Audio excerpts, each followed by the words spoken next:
Film dibuka dengan menampilkan seorang mahasiswa seni rupa yang bernama Piko, yang sangat piawai dalam melukis. Piko mencari penghasilan tambahan dengan memalsukan karya pelukis ternama. Lukisan palsunya itu dia jual melalui perantara sahabatnya yang bernama Yusuf Hamdan atau biasa dipanggil dengan nama Ucup. Ucup adalah seorang mahasiswa yang juga hacker, dia ahli dalam bermain kripto dan juga bisnis jual beli barang palsu branded. Ucup membantu menjual lukisan palsu yang dibuat Piko kepada seorang kurator yang bernama Dini. Dini menjual lukisan palsu itu dalam lelang lukisan dengan harga yang sangat tinggi. Piko memiliki kekasih yang bernama Sarah. Dia adalah seorang mahasiswa sekaligus atlet pencak silat yang berniat masuk PON agar dapat terus mendapatkan beasiswa. Sarah hidup bersama omanya dan Sarah menjadi tulang punggung bagi keluarganya. Oma Sarah meragukan masa depan hubungan Sarah dengan Piko yang hanya menjadi seorang pelukis. Apalagi Sarah dan omanya berjuang keras untuk bertahan hidup. Mereka hanya memiliki waktu 1 tahun tinggal di rumah dinas itu. Oma cuma mau bilang, kita hanya boleh tinggal 1 tahun lagi di rumah dinas ini. Namun Sarah meyakinkan omanya bahwa Sarah akan memikirkan solusinya. Hubungan persahabatan Piko dan Ucup yang begitu dekat kadang membuat Sarah cemburu kepada mereka berdua. Apalagi banyak hal yang tidak diketahui Sarah. Yang aku ambil itu sama Ucup ini, pasti bisa bikin aku mampar. Kenapa sih selalu ada Ucup di hal-hal yang gak kamu kasih tahu ke aku? Piko memiliki ayah yang bernama Budiman yang saat ini mendekam di penjara di kota Bandung karena terlibat kasus pembobolan bank dan dia dijebak oleh temannya. Piko hampir setiap minggu menjenguk ayahnya di penjara. Ucup menanyakan kepada Piko kabar ayahnya di penjara. Bokap di Bandung gimana? Piko menceritakan ada pengacara yang akan membantu membuka kasusnya kembali di tingkat kasasi. Namun pengacara itu meminta bayaran 2 miliar. Lawyer teman papa, tapi mereka minta 2 miliar. Ucup mengatakan lukisan Widayat palsu yang dibuat Piko sebelumnya yang dijual kepada Dini seharga 50 juta rupiah, namun di pelelangan laku 900 juta rupiah. Dini mengambil untung besar sekali dan tidak ada satupun pembeli tahu bahwa lukisannya itu palsu sampai sekarang. Lukisan Widayat lo kemarin laku 900 juta di lelang. Dan gak ada satupun pembeli yang tahu kalau lukisan lo tuh palsu sampai sekarang. Ucup punya ide ingin menegosiasi ulang proyek pembuatan lukisan palsu selanjutnya. Dia akan meminta harga yang lebih fair kepada Dini. Cukup dengan 3 lukisan, mereka bisa mendapatkan uang 2 miliar, sehingga dapat membantu Piko membuka kembali kasus ayahnya. Sementara seorang polisi wanita melaporkan kepada atasannya bahwa ada laporan kedua dugaan pemalsuan lukisan, yang sebelumnya lukisan Avandi dan laporan yang kedua adalah lukisan Widayat. Namun untuk meneliti keaslian lukisan tersebut, Galeri Nasional perlu mengundang peneliti dari Belgia untuk memastikan keaslian lukisan. Namun mereka tidak memiliki anggaran. Menurut sang atasan polisi, kondisi ini tidak bisa dijadikan kasus karena bukan kapasitas polisi untuk menyelidiki lukisan palsu. Selanjutnya kita diperkenalkan dengan pemuda yang bernama Gofar dan adiknya Tuk-Tuk yang tinggal bersama ayahnya. Mereka menyewa tempat kepada Piko untuk dijadikan bengkel mobil. Gofar adalah seorang mekanik di bengkel, sementara adiknya Tuk-Tuk mahir mengendari mobil dan suka balapan mobil liar. Di malam itu tanpa sepengetahuan ayahnya, mereka berdua mengikuti balap mobil liar.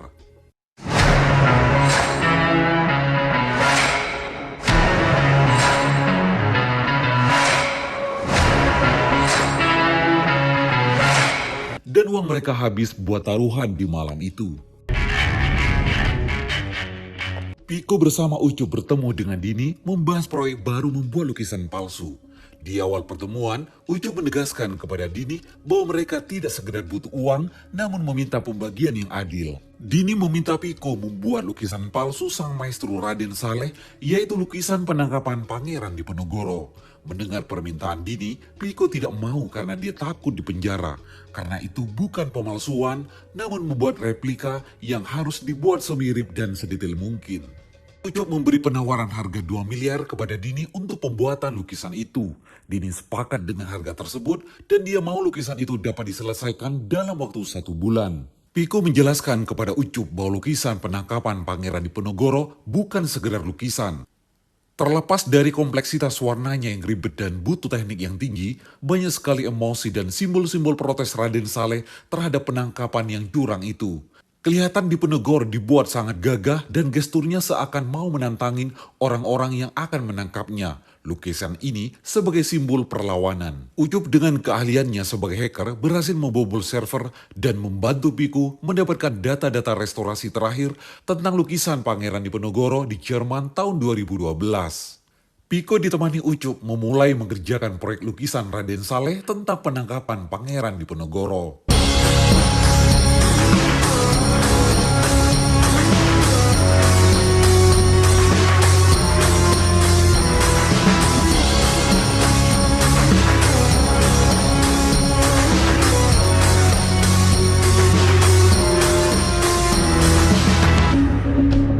Akhirnya lukisan Raden Saleh jadi juga. Hasil lukisan palsu Raden Saleh yang dibuat Piko sangat mirip dengan aslinya. Piko dan Ucup nampak senang, namun tanpa disadari mereka, tiba-tiba Sarah datang. Sarah marah kepada Piko yang lebih mementingkan Ucup dibanding dirinya. Namun Piko menjelaskan bahwa dia membutuhkan 2 miliar untuk membantu membuka kasus ayahnya di Mahkamah Agung. Ucup membantunya dengan memberikan kerjaan Piko memalsukan lukisan Raden Saleh. Karena hanya dengan lukisan Raden Saleh itu yang membuat dia mendapatkan uang sebesar itu. Aku butuh 2 miliar. Kalau aku mau bantuin kasusnya Papa ke Mahkamah Agung. Yang bantuin aku, Ucup. Piko selama ini tidak terbuka kepada Sarah karena tidak ingin menambah masalah buat Sarah.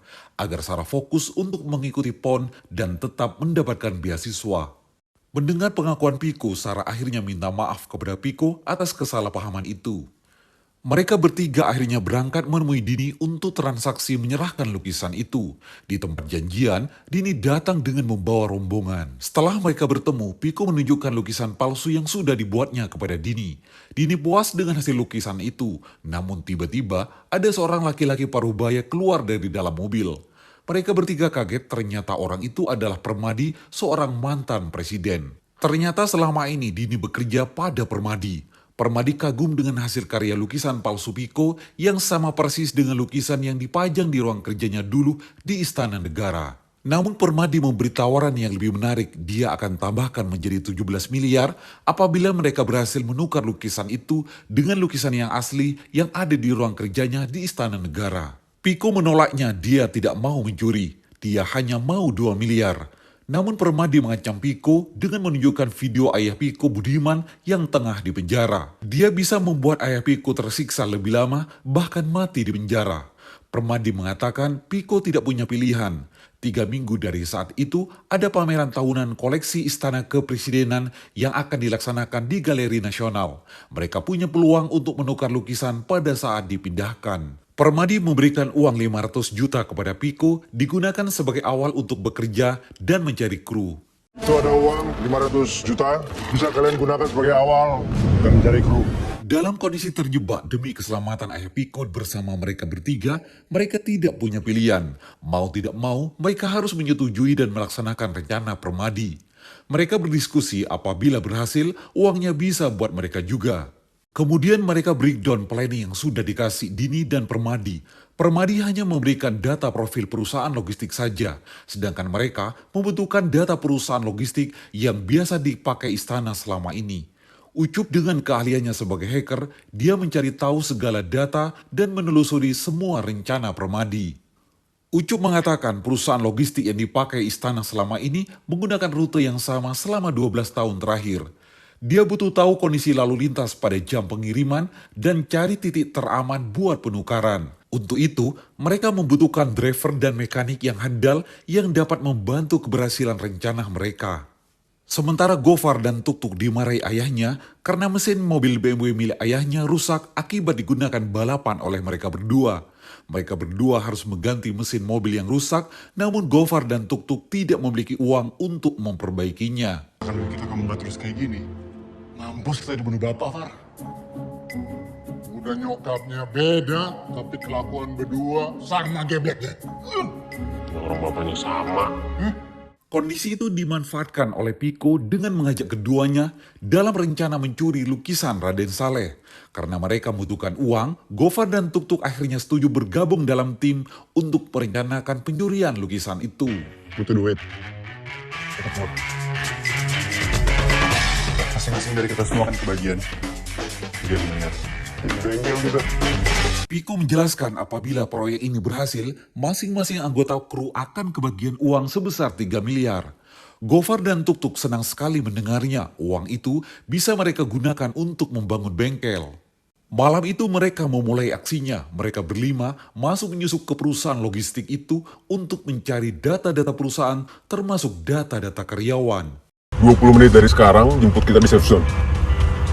Aman.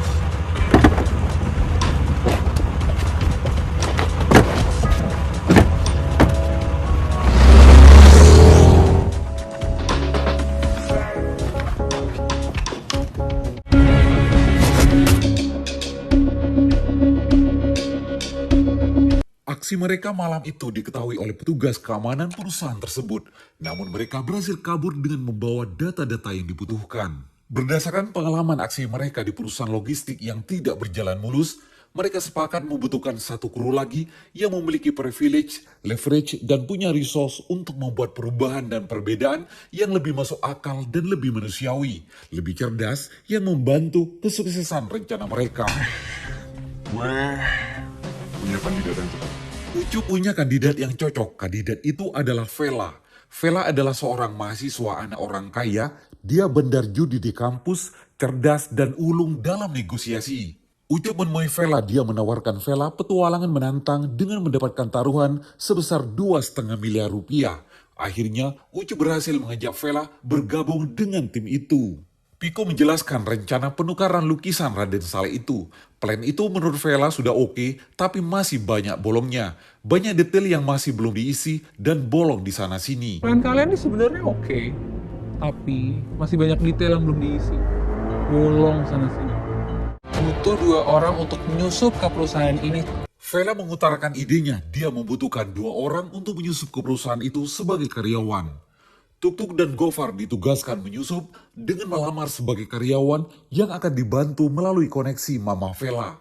Sementara Piko yang akan membuatkan ijazah palsu buat mereka berdua. Akhirnya Tuk-Tuk dan Gofar diterima bekerja sebagai driver di perusahaan logistik tersebut. Mereka pun memulai aksinya. Mereka memodifikasi mobil untuk menyerupai mobil pengiriman yang asli. Piko mengecat mobil menyamai seperti aslinya, sementara Gofar membuat nomor rangka sama dengan aslinya. Tuk-Tuk berhasil mengelabui sopir di perusahaan untuk cuti agar dia yang ditugaskan sebagai sopir yang akan mengantarkan lukisan. Akhirnya Gofar dan Tuk-Tuk mendapat penugasan dari perusahaannya mengantarkan lukisan Raden Saleh. Sementara pihak kepolisian mendapat tugas mengawal pengantaran lukisan Raden Saleh. Sip, ada tugas pengawalan aset negara. Penangkapan di Ponegornya Raden Saleh. Aksi pencurian lukisan Raden Saleh dimulai. Mereka bagi tugas masing-masing. Tuk-Tuk dan Gofar sebagai karyawan perusahaan yang akan membawa mobil logistik dan membawa lukisan asli dari istana. Sementara Piko bersama Sarah mengendari mobil logistik tiruan dan membawa lukisan palsu. Vela mengendari mobil sedan mewah sebagai umpan.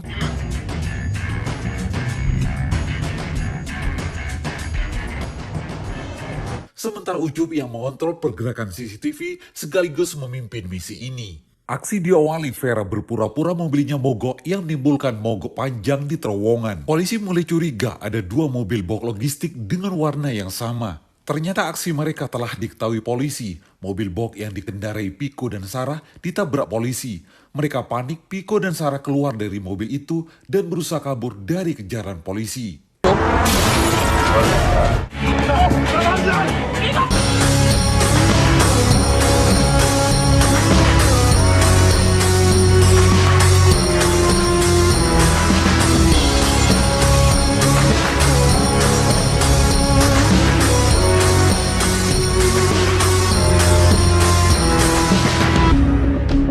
Sementara Ucup lari menuju Vela dan mereka berdua juga kabur mengamankan diri.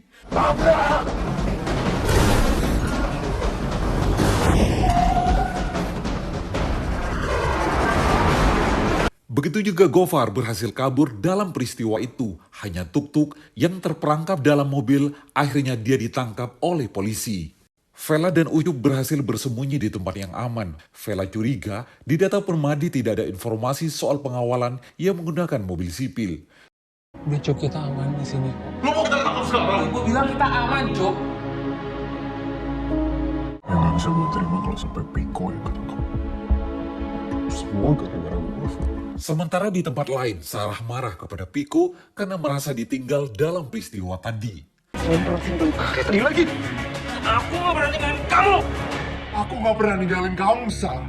Sementara Gofar marah kepada Piko yang telah mengajaknya dalam misi ini sehingga membuat tuk-tuk ditangkap polisi. Terus lu mau percaya sama lu? Di kantor polisi, tuk-tuk diinterogasi namun tidak menjawab pertanyaan yang diajukan polisi. Sementara identitas Ucup sudah diketahui polisi. Pihak kepolisian mendapat informasi Galeri Nasional menanyakan soal lukisan Raden Saleh. Penyelidikan minta dipercepat agar pembukaan pameran tidak tertunda sesuai arahan langsung dari istana. Polisi bingung membedakan antara lukisan Raden Saleh yang asli dan palsu. Apalagi lukisan itu berasal dari kedua truk yang identik sampai nomor mesinnya. Polisi yakin pencurian ini tidak dilakukan sembarangan orang, bukan sekedar mencuri, tapi bahkan menukar lukisan. Pihak Galeri Nasional menyarankan untuk melibatkan kurator istana. Akhirnya, polisi mengirim surat kepada istana agar mengecek sendiri lukisan itu. Keesokan harinya, Dini sebagai kurator istana datang memeriksa keaslian lukisan. Setelah Dini memeriksa, lukisan Raden Saleh yang asli dia kasih label dan bisa dibawa ke Galeri Nasional. Dan lukisan yang palsu dibawa Dini dengan alasan ada prosedur khusus untuk melenyapkan lukisan palsu, apalagi masuk kategori aset negara. Piko dengan wajah sedih kembali menjenguk ayahnya di penjara. Namun dia diam saja dan tidak mau bercerita. Ayahnya berpesan, hadapi saja yang biasa Piko lakukan dan jangan percaya sama orang lain. Piko datang ke pameran lukisan koleksi Istana Negara di Galeri Nasional. Dia melihat lukisan Raden Saleh itu. Dia terkejut ternyata lukisan yang dipajang merupakan lukisan Raden Saleh palsu yang dibuat oleh Piko. Sementara lukisan Raden Saleh asli dibawa oleh Dini ke rumah Permadi. Ternyata Dini demi keuntungan materi telah berkomplot dengan Permadi. Buat Permadi, ini bukan soal lukisan. Negara sudah merenggut karir politik dia dan Rama anaknya, ini merupakan hari pembalasannya. Akhirnya Piko, Ucup, Vela, dan Gofar berkumpul kembali. Piko mengatakan lukisan yang dipamerkan di Galeri Nasional bukan lukisan Raden Saleh asli. Itu lukisan yang dibuat oleh Piko. Ternyata mereka selama ini menjadi umpan Permadi.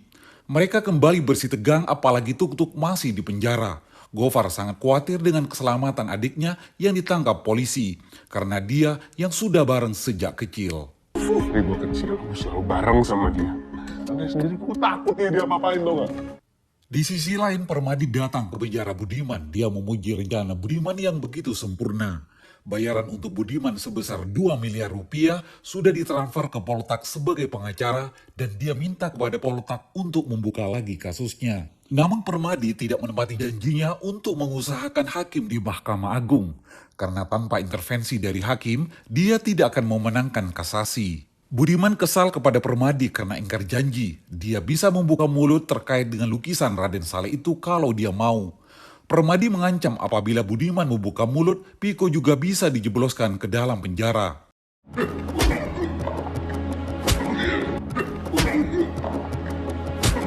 Sementara Piko bersama kawan-kawannya masih membahas rencana dan strategi untuk membebaskan Tuk-Tuk. Namun di tengah pembicaraan mereka, Tuk-Tuk datang. Ternyata Tuk-Tuk telah dibebaskan oleh polisi. Mereka semua marah kepada Permadi yang telah menjebaknya. Permadi melakukan itu semua karena dikira mereka dianggap bocah ingusan. Mereka bertekad akan melawan. Tapi dia harus tahu kalau kita juga bisa melawan. Sementara Budiman dibantu oleh sang pengacara, Poltak berhasil kabur dari penjara. Ucup berhasil mendapatkan titik kelemahan Permadi, yaitu Rama yang merupakan putra mahkota Permadi. Tahun lalu Permadi mundur sebagai presiden karena kasus suap yang melibatkan Rama terekspos media demi beritanya tidak tersebar, Permadi terpaksa mengorbankan jabatannya. Rama seorang playboy kelas kakap, Sarah diberi tugas untuk mendekati Rama. 2 minggu lagi Permadi ulang tahun dan dia selalu mengadakan party besar-besaran. Sarah diberi tugas untuk cari perhatian Rama sebisa mungkin deketin dia sampai bisa diundang ke ulang tahun Permadi. Sarah berhasil mendekati Rama ketika di kafe dan dia berkenalan dengan Rama. Bahkan Rama mengajak Sarah dinner.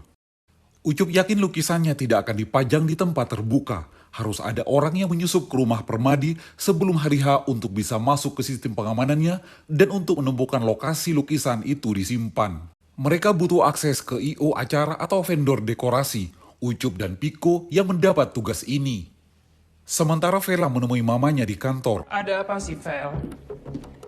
Sampai harus ngomong di sini. Mana ada waktunya sih Mam ngobrol di rumah. Vela merencanakan ingin punya bisnis yang dia jalankan sambil kuliah. Bisnis itu adalah I.O. Akhirnya perusahaan I.O. yang menangani ulang tahun Permadi berhasil dibeli oleh Vela. Vela berhasil mendapatkan semua berkas acara ulang tahun Permadi mulai dari jadwal acara, dekorasi, sampai catering. Atas rekomendasi Vela, akhirnya Ucup dan Piko bekerja di perusahaan I.O. tersebut, sementara Vela yang pegang kendali operasionalnya. Sementara Gofar dan Tuk-Tuk memodifikasi kotak sound system menjadi alat untuk menimbulkan asap chaos dengan menggunakan remote control. Sementara Ucup yang akan mengontrol server sistem keamanan sehingga dapat menguasai CCTV di rumah Permadi. Acara hari ulang tahun Permadi yang ditunggu telah tiba. Mereka mulai beraksi sesuai tugas masing-masing.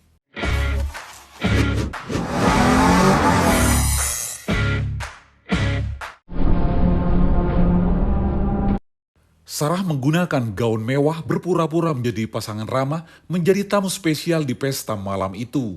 Sementara Ucup yang bertugas sebagai karyawan I.O. berusaha mengontrol sistem keamanan CCTV rumah Permadi. Ucup dan Piko berusaha mencari lokasi lukisan Raden Saleh ditempatkan.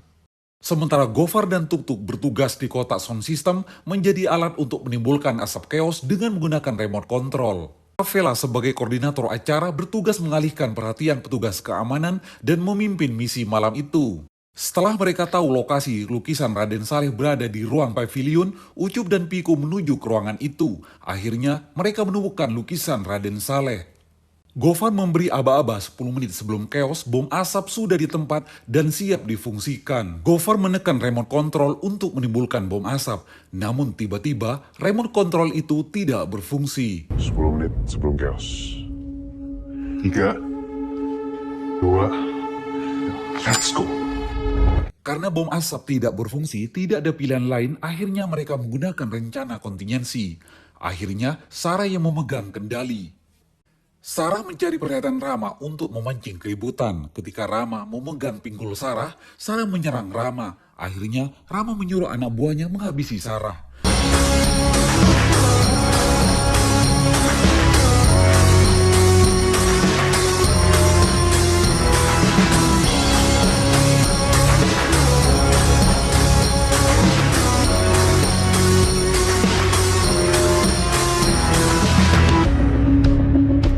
Sementara Gofar berusaha secara manual kembali membuat bom asap berfungsi, sehingga alarm rumah Permadi berbunyi dan membuat suasana semakin chaos. Ucup dan Piko berhasil membawa lukisan Raden Saleh dan dimasukkan ke dalam mobil dan meninggalkan rumah Permadi. Di dalam mobil, Piko dan Ucup berteriak senang karena telah berhasil membawa lukisan Raden Saleh. Namun tiba-tiba, sebuah mobil melaju kencang menabrak mobil mereka. Dari dalam mobil itu keluar pria menggunakan masker topeng menyerang Piko dan Ucup. Piko terkejut dan tidak percaya bahwa ternyata pria bermasker topeng itu adalah Budiman, ayahnya. Perasaan Piko bercampur aduk, marah, sedih, kesal terhadap ayahnya. Mengapa ayahnya lakukan ini semua kepadanya? Budiman menegaskan mereka semua telah dijebak oleh Permadi. Cuma lukisan itu satu-satunya yang akan menyelamatkan Budiman. Budiman minta maaf kepada Piko. Budiman beserta temannya membawa mobil Piko yang berisi lukisan meninggalkannya. Sementara Piko menangis meratapi nasibnya, namun Ucup menghiburnya. Piko masih punya Ucup, sahabatnya, dan teman-teman yang lain sebagai keluarga Piko. Kemudian mobil Vela datang dan membawa Piko dan Ucup masuk ke dalam mobilnya. Dalam perjalanan Budiman melihat lukisannya, ternyata lukisan di mobilnya bukan lukisan Raden Saleh, melainkan lukisan Yasir Arafat. Ternyata Piko dan teman-temannya menjalankan dua rencana sekaligus. Lukisan Raden Saleh dibawa oleh mobil yang dikendari oleh Vela, sementara mobil yang dikendari Viko membawa lukisan Yasir Arafat. Sementara Permadi marah besar karena lukisan Raden Saleh telah dicuri dan dia memerintahkan anak buahnya untuk mencari pelakunya. Dini menelpon Ucup memuji kehebatan mereka. Dini di rumah Permadi melihat Ucup dan Piko membawa lukisan Raden Saleh. Dini mempunyai penawaran yang sangat menarik buat mereka. Ada calon pembeli yang mau menghargai 10 juta US dollar untuk lukisan itu. Mendengar penawaran Dini, mereka semua bersorak-sorai dan senang.